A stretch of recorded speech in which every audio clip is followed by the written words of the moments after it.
6월입니다. 6월 투자 전략에 대한 이야기 나눠보도록 하죠. 박희찬 이사님 모셨습니다. 안녕하세요. 네, 안녕하세요. 네, 안녕하세요. 매달 이제 월간 투자 전략 가지고 이야기 나누고 있습니다. 상반기 마무리 짓는 6월에는 어떤 눈으로 시장 봐야 할지에 대한 이야기 오늘 나눠보도록 할 텐데 일단 6월에 대한 이야기 시작하기 앞서서 5월을 좀 정리해볼까 해요. 네, 네. 5월 되돌아봤을 때 기억에 남는 건 미국 기술주가 강해서 나스닥이 많이 올랐다라는 것, 그리고 그럼에도 달러는 또 강세였다라는 것 정도일 것 같은데요. 네. 달러에 대한 이야기 먼저 좀 시작해볼까요? 예, 일단은 달러가 좋았던 배경은 뭐 미국이 좋아서 그런 것도 있고요. 네. 네.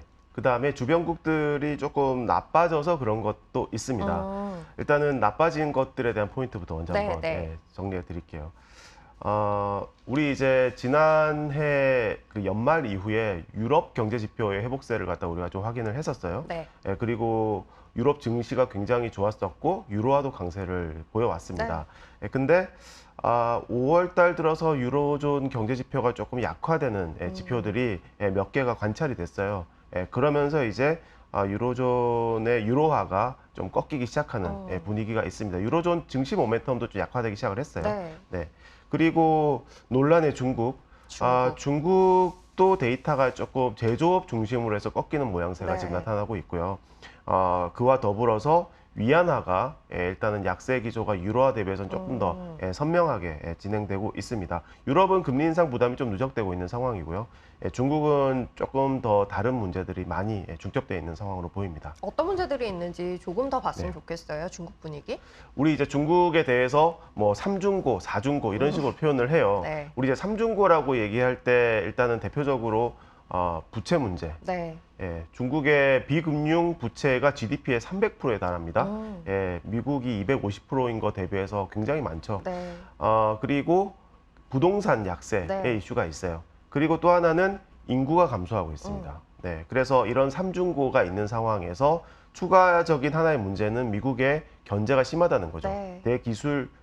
대중국 기술 견제 얘기입니다. 그런 상황에서 최근에 중국에서 나타나고 있는 중요한 변화 중에 하나가 뭐냐 하면 디플레 우려가 커지고 있다는 점이에요. 예, 사실 중국에 최근에 뭐 리오프닝 하면서 내수가 회복되고 있어 이런 얘기를 하기는 하지만 네. 사실 회복세가 기대만큼 강하진 않아요. 맞아요. 예, 그런 와중에 생산자 물가는 하락세가 계속되고 있고 여기 그림 보시는 대로요. 왼쪽 그림입니다. 네. 그리고 소비자 물가도 가장 최근에 발표됐던 것이 전년비 0.1%에 불과했어요. 네. 예, 꺾이는 상황이 완연합니다. 결국은 인플레가 꺾이면서 기업 이익도 약화되는 그런 모양새가 나타나고 있죠. 자, 그런 상황에서 오른쪽 이제 그림 보시는 대로 주가가 사실 중국 주가가 최근에 좋지가 않아요. 그나마 상해 종합지수는 괜찮은데 기술주는 굉장히 나쁘고요. 예, 미국의 기술주들이 막 엄청 강세를 보이는 상황에서 중국 기술주는 계속 하락세를 보이고 있는 상황입니다. 자, 달러가 강세를 보인 이유에 대해서 이야기하다 보니 이제 여기까지 왔습니다. 달러가 강세를 보인 건 바깥쪽이 좋지 않았기 때문이기도 하다라는 관점에서 이제 유로존과 중국의 분위기를 봤고 미국이 좋기 때문이기도 하다라는 이야기도 앞서 잠깐 하셨는데 미국 네. 상황은 어떤지를 좀 짚어볼까요? 네. 일단 미국에 대해서 저희가 좀 리세션 가능성에 대해서 좀 걱정을 많이 했었습니다. 네. 예, 그리고 이제 그에 좀 대비하는 포석들을 몇 가지 좀 얘기를 계속 해 왔었는데 그 부분과 관련해서 저희가 이번에 하반기 전망을 준비하고 정리하는 과정에서 네. 의견이 조금 수정됐어요. 아, 그래요? 네, 그렇습니다. 그래서 경기가 둔화되는 방향은 계속해서 보고 있습니다. 네. 뭐 앞서 말씀드린 대로 유럽과 중국이 도와주는 상황도 아니고 일단은요.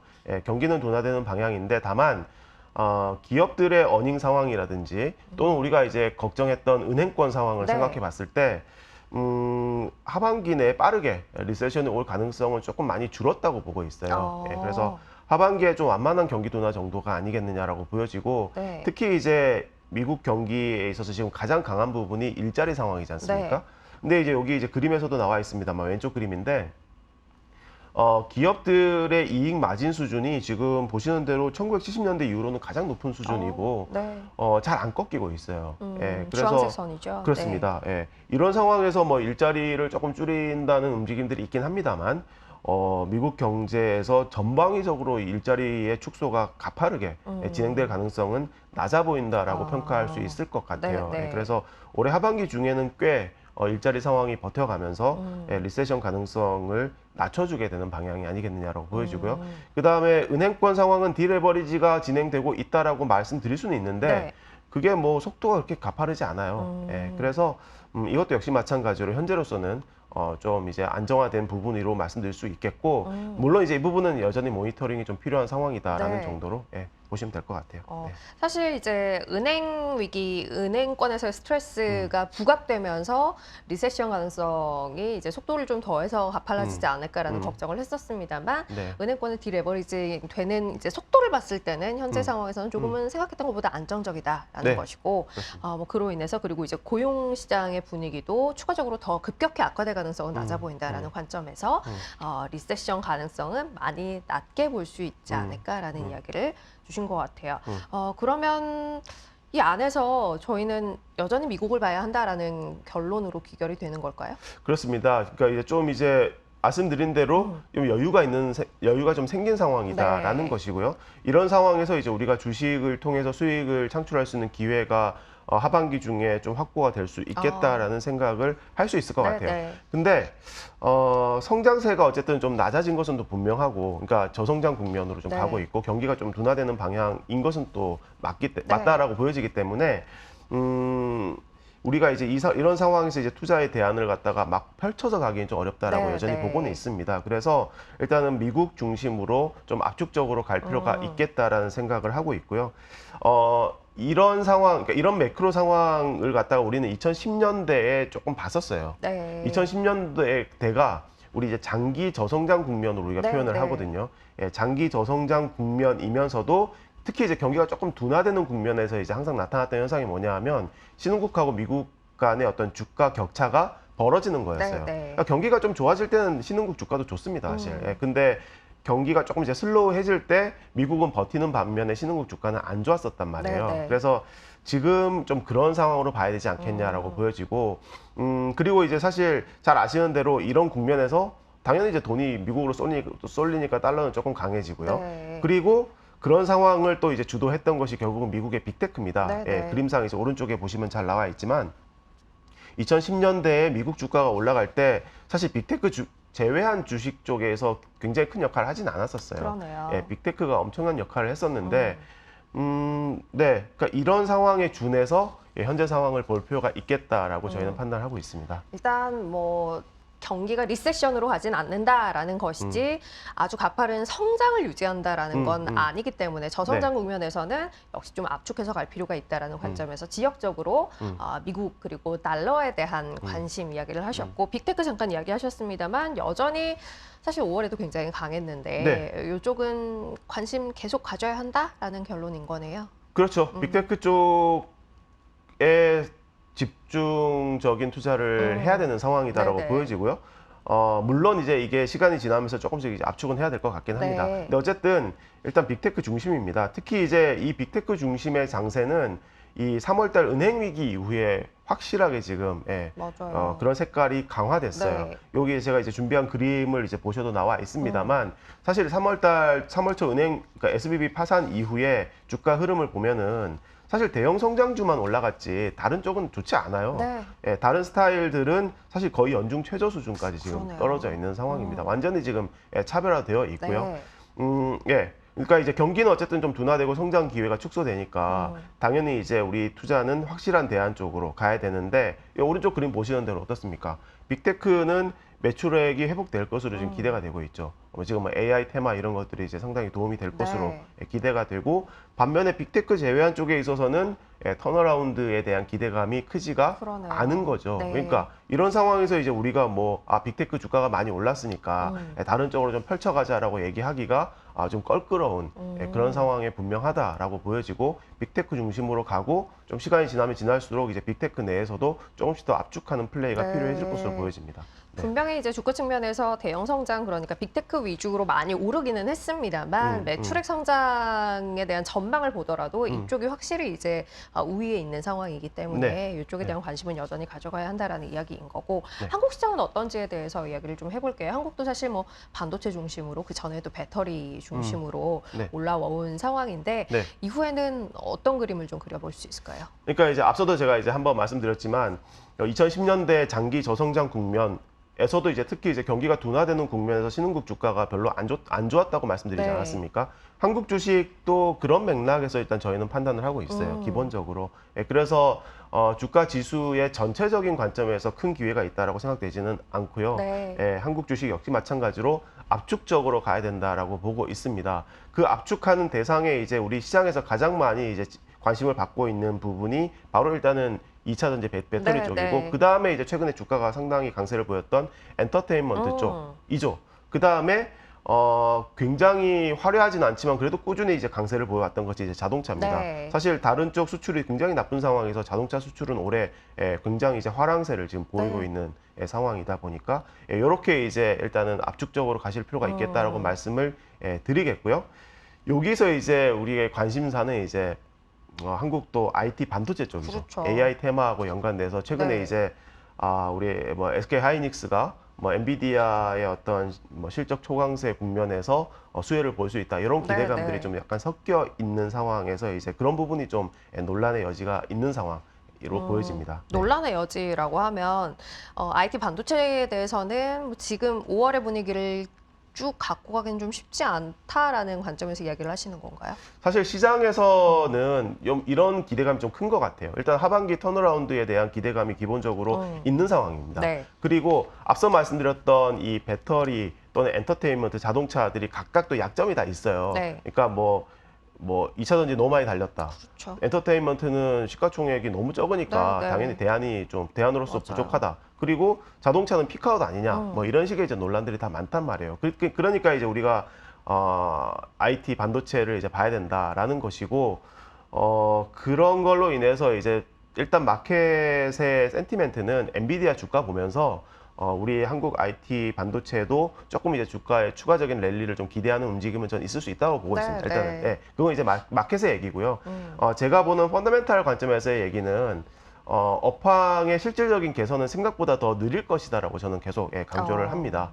그래서 제가 보는 여러 가지 지표들이 있는데 그 중에서 이제 그동안 경험적으로 굉장히 잘 맞았던 데이터 중에 하나가 바로 이제 왼쪽에 있는 차트입니다. 네. 중국의 IT 재고 순환 지표가 한국의 IT 수출 대비해서 약 12개월 선행합니다. 네. 근데 이 데이터가 이제 턴어라운드 하려고 하고 있어요. 이제 반등하려고 하고 있습니다. 그러면 이제 우리의 IT 수출의 실질적인 회복은 한 1년 정도 기다려야 된다는 얘기가 후회한다. 되는 거거든요. 네. 그래서 저는 하반기 턴어라운드에 대해서 너무 기대하지 말자는 쪽이고요.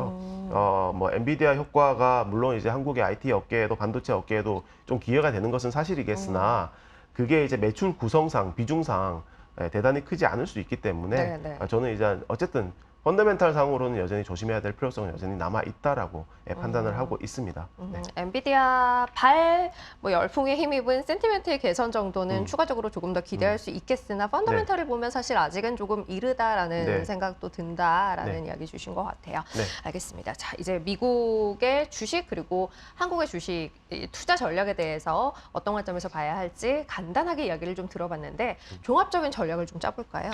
예, 일단은 뭐 저희가 자산 배분 관점에서 주식을 어쨌든 미국 중심으로 좀 더 기회가 있다라고 말씀을 드리긴 했는데 기본적으로 성장세가 둔화되는 국면이고 어쨌든 성장의 기회가 축소가 되고 있기 때문에 이런 상황에서 미국채, 채권에 대해서 우리가 또 비중을 갖다가 쉽게 포기할 수 없는 부분은 기본적으로 있습니다. 네. 특히 이제 저희는 한국채보다는 미국채를 조금 더 선호하는 입장이고요. 네, 네. 지금 미국채 10년물 금리가 3%대 중후반 수준인데 뭐 어쨌든 시간이 지나면 결국은 연준이 생각하는 중립금리 2.5% 수준으로 수렴할 것으로 네. 보고 있어요. 그래서 어쨌든 미국채는 분명히 기회가 있다라고 생각이 되고 그래서 미국채하고 빅테크를 바벨 포지션으로 가져가는 것은 굉장히 어떤 안정적이면서도 네. 수익을 충분히 이제 창출할 수 있는 그런 어떤 포지셔닝이 될 가능성이 높겠다라고 저는 판단을 하고 있습니다. 한국채도 뭐 선호하긴 하는데 네. 한국은 이제 환율 이슈라든지 또는 추경 뭐 이슈도 좀 잠재해 있기 때문에 미국채 대비해서 선호도는 약간 좀 떨어진다라는 정도로 말씀드릴게요. 네. 앞서 이제 미국 주식 이야기하면서 또 달러에 대한 포지션도 계속해서 유지를 하는 게 좋겠다라는 이야기를 네. 해주셨는데 구체적으로 전략 어떻게 짜면 좋을까요? 일단은 뭐 달러 자체를 갖다가 일단은 뭐 보유하는 포지션을 갖다가 계속 권고드리고 있는 상황이고요. 네.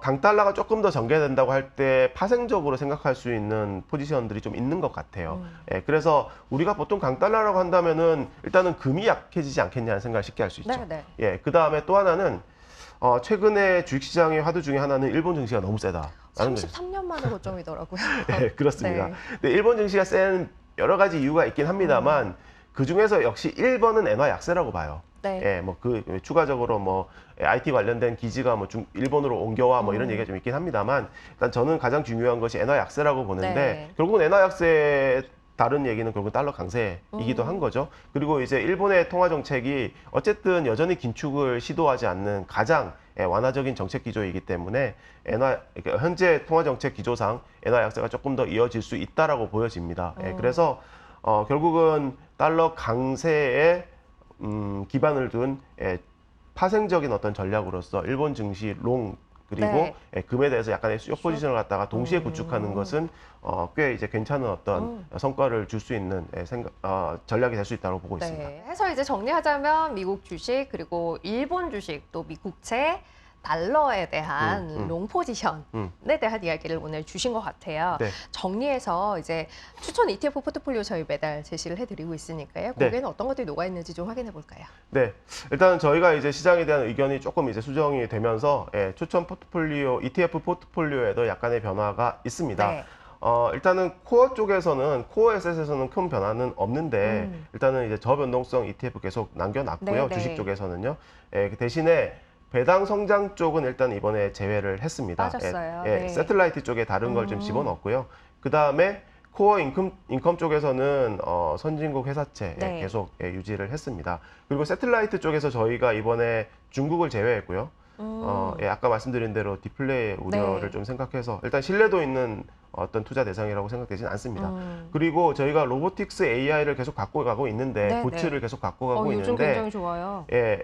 이번에 AI 특화로 AIQ 글로벌 엑스에서 나오는 이제 AI 테크 ETF를 이번에 신규로 넣습니다. 네. 어쨌든 AI 테마에 조금 더 편성하자는 얘기고요.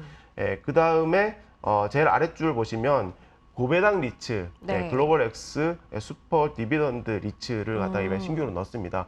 어쨌든 연준의 금리 인상이 끝나가는 국면이기 때문에 리츠의 투자 매력도가 개선될 걸로 보고 있습니다. 근데 그 중에서도 일단은 배당 수익률이 특히 높은 보시는 대로 배당 기대 수익이 지금 현재 8%대거든요. 네. 그래서 아까 말씀드린 대로 코어에서 배당 성장을 뺀 빼고. 대신에 세틀라이트에 이런 고배당 리츠를 넣음으로써 약간의 이제 변화를 구했다라고 생각하시면 될 것 같아요. 알겠습니다. 시장을 보는 관점에 있어서 이제 중요한 변수가 하나 이제 시각을 조금 변화하게 할 만한 부분이 있었어요. 리세션의 여부와 관련한 네. 해서 이제 쭉 논리를 가져왔고 포트폴리오에도 이런 정도의 변화가 있다라는 것까지 연결해서 이야기 드렸습니다. 자, 6월 시장에 대한 이야기 오늘 여기서 마무리 짓도록 하죠. 저희는 하반기 시작할 때 다시 뵙겠습니다. 박희찬 이사님 함께했습니다. 고맙습니다. 네, 고맙습니다.